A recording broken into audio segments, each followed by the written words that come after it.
IMF ऐं हुकूमत में ॻाल्हियुनि जो दौर आख़िरी मरहले में दाख़िल थी चुको आहे। वफ़ाक़ी हुकूमत IMF जे सख़्त शर्तनि खे मुकमिल करण जे वेझो पहुतल आहे। हुकूमती ज़रियनि दावा कई आहे त हिन भेरे IMF सां ॻाल्हियूं तमामु आसान रहियूं आहिनि। हिन भेरे हुकूमत ऐं IMF में ॻाल्हियुनि जे कामयाबीअ बाद हुकूमत IMF खे $1.1 अरब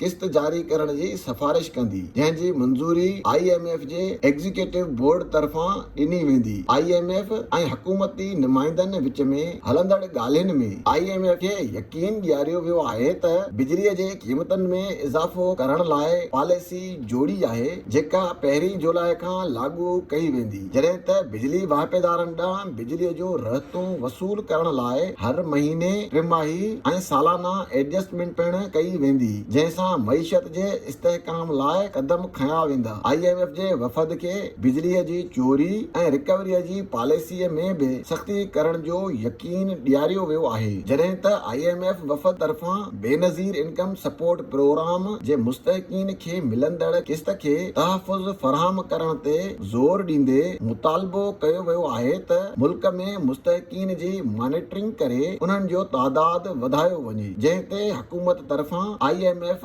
वफ़द खे इहो पिणु यकीन ॾियारियो वियो आहे त हलंदड़ साल जून में बेनज़ीर इनकम सपोर्ट प्रोग्राम जे मुस्तहिक़ीन जे तादाद में इज़ाफ़ो कयो वेंदो।